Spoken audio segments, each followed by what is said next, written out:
Welcome back. I'm here with Sennah, and we're talking all things Disney and hyperreality.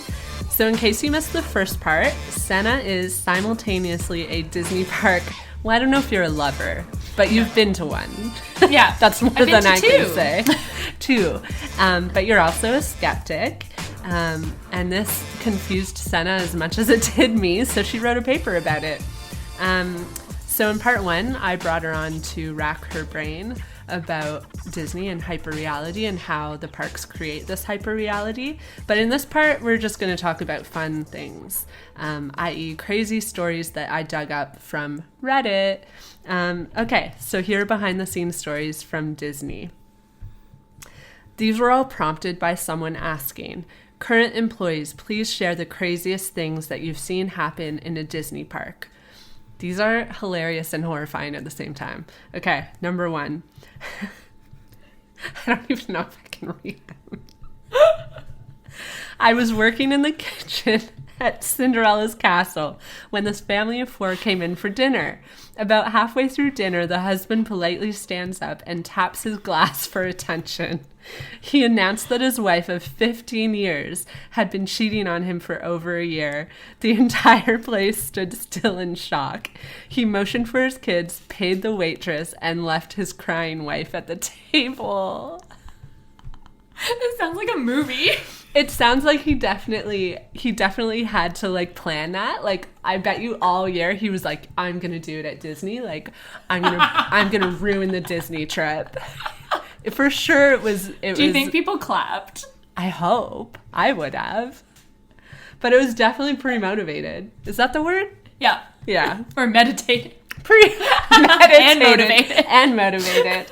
I love it. It's a terrible, awful thing, but like to do it that way. I hope props. we had like a flight ready for her the next day. Like,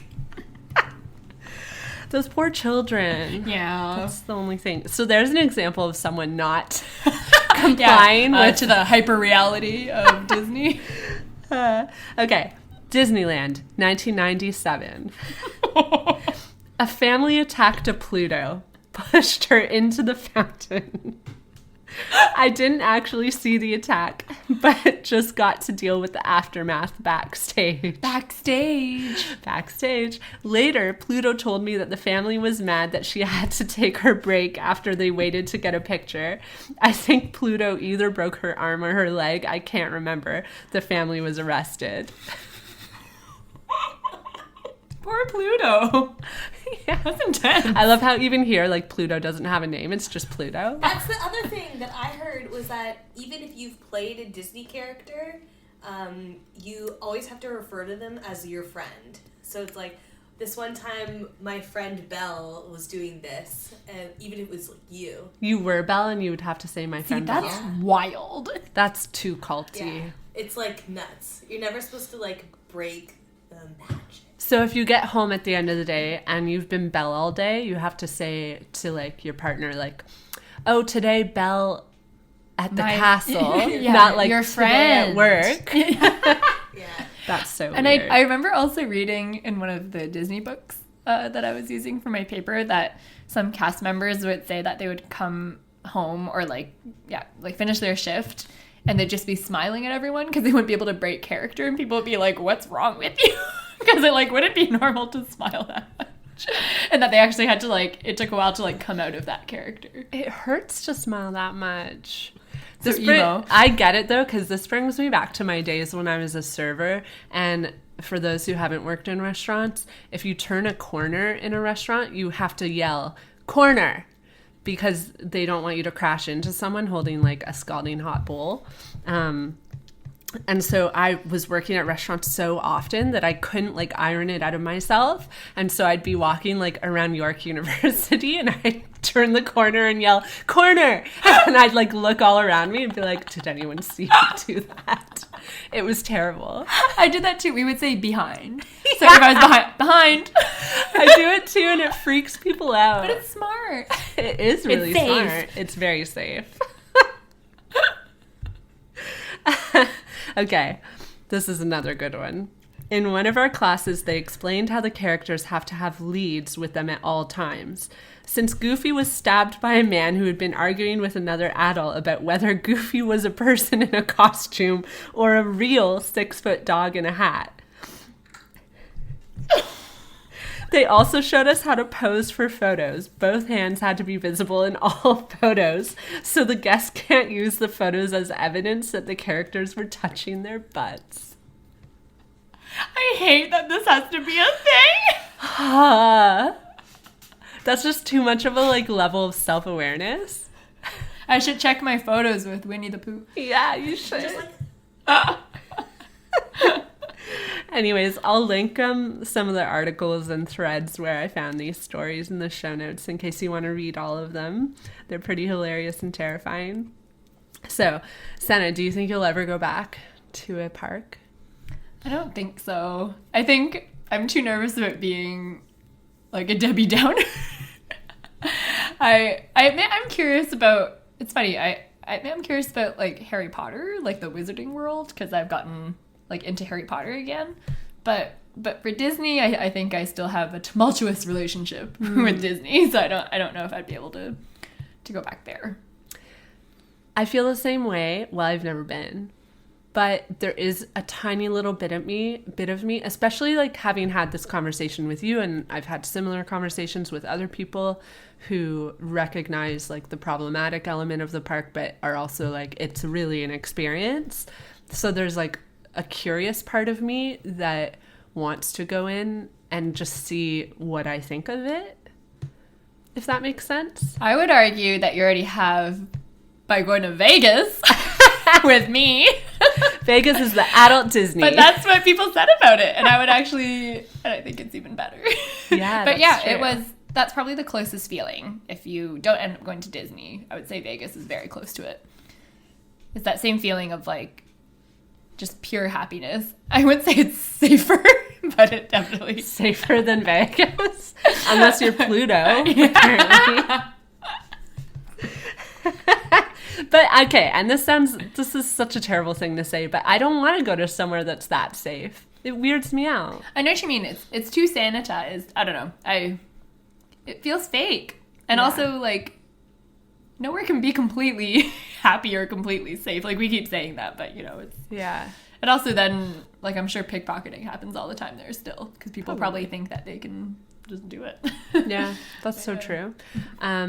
With that said, if the opportunity ever arose, I don't think I will ever make a concerted effort to go. Mm-hmm. But if the opportunity were to ever arise, like for example, my partner's family has a property in Florida, which is really close to Disney. Mm-hmm. So if we were there and we were super, super, super, super bored and had like a couple $100s to blow, which will probably be never, we would maybe go.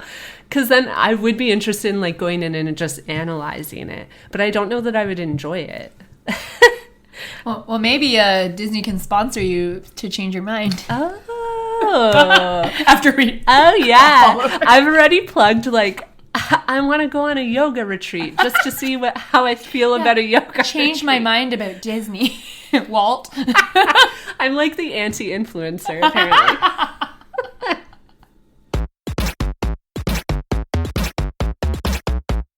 Okay, tell us a fun travel story. It doesn't have to be Disney. I don't think you have any from Disney. It sounds like Disney. We should talk about Vegas because that's where we've been together. Well, something that instantly comes to mind was when it was we were there during the 4th of July. So we were very excited to see like epic Vegas 4th of July fireworks. But we also, I think we were in our hotel because we were being really lazy that night. I think we were resting before going out. But I remember we were in our pajamas. And I remember just being like, wait, it's nighttime. Like we should go look out a window to go see the fireworks. And our hotel, which was at the Golden Nugget, shout outs. Love the Golden Nugget. Sponsor us. I remember our hotel had a beautiful view of a parking garage. Yeah. So we could not see the sky. No. So we were like, okay, let's go out, and run out and look like, near the elevators or something. Yeah. We leave and we have our room keys. Well, you had your room. Yes, you had your room key. Did I? No, I didn't. I didn't have my room key or my phone. It didn't work. Oh, I think. Oh wait, everyone. We had one room key between us. Yeah. That's all I remember. And we didn't have phones Very key. or shoes. Also very key. So we were right out of our room and we're like, oh, we can hear them. Like it became very like, the fireworks are here, but we're missing them. So we were like running around just trying to like find windows.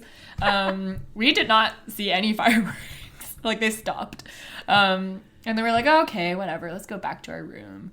And then Erin tries her key and it's just not working. And we were like, what? Like, Erin, come on. What'd you do? And you're like, I don't know. And then you were just trying it again. We were like, Erin, like, what is this? And then we were like, okay, well, Joy, do you have your key? She's like, no. And I didn't have mine. So we were like, we're locked up. And we didn't have our phones. So then did you use the phone that was like outside the elevator? Yeah. So we found an elevator phone and the guy on the phone was being really difficult. And he was like, you have to come downstairs. And I don't know what happened, but we got like really flustered and you guys started like running downstairs to the front desk and I was like trailing behind you and for some reason at some point was like, oh, I'm not down. Like it was really far to the front desk and I was tired. So I was like, mm-mm. And we had no shoes. No shoes. So I went back to the hotel room and sat down outside of it and like tried to nap. And then you guys didn't realize that I wasn't with you. I don't remember what happened after that. And then you showed up like an hour later with a guy. With a guy. And then we had to, the moment he opened the door for us, we had to show like our passports and like we had to show ID. I remember the moment he opened it. It was so intense. We had no shoes. Like the hoops we had to jump through to get back into our hotel room. But it made me think like how often they must witness just complete disasters. Like I think that we were disasters in Vegas. We were not. Yeah. We were such tame disasters. We were very tame Vegas goers. That was probably the least of his problems of the night. It was also pretty 7 early. 7 o'clock. Yeah. We wanted to see the fireworks. So pure. Until he saw us walk out in our leopard print tops going to Magic Mike.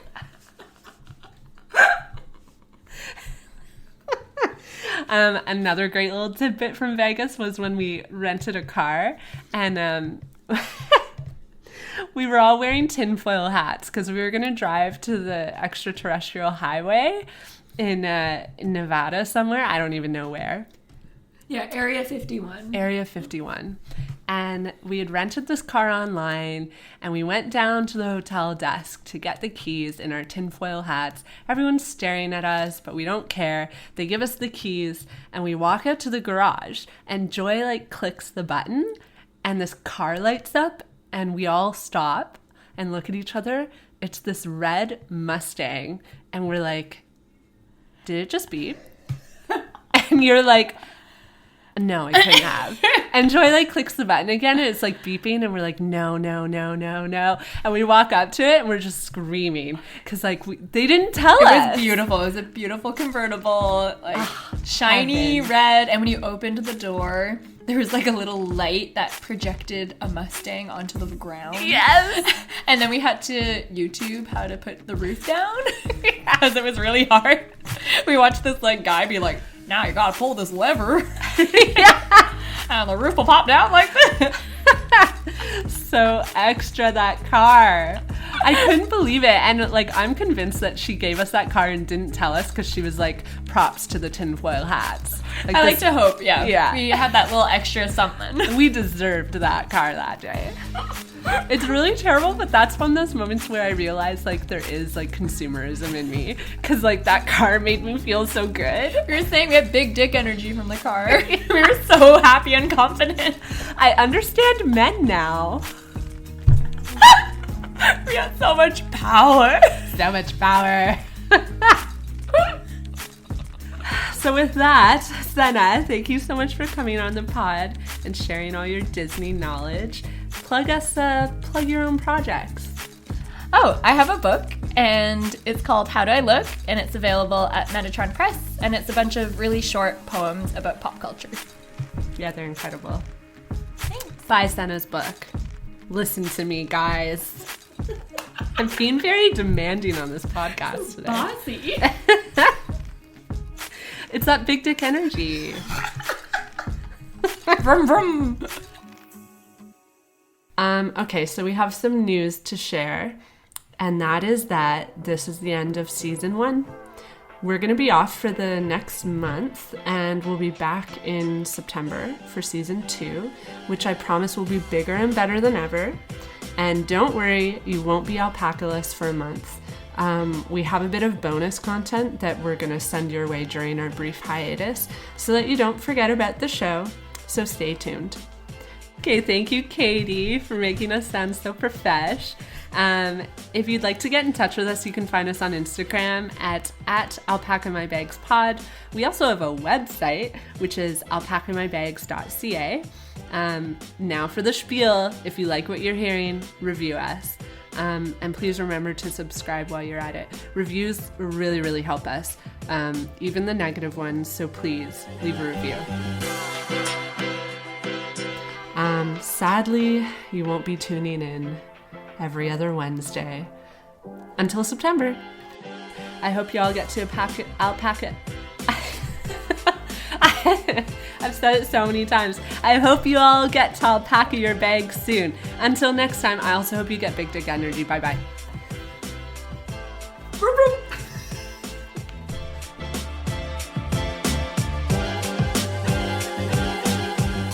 See you in season 2.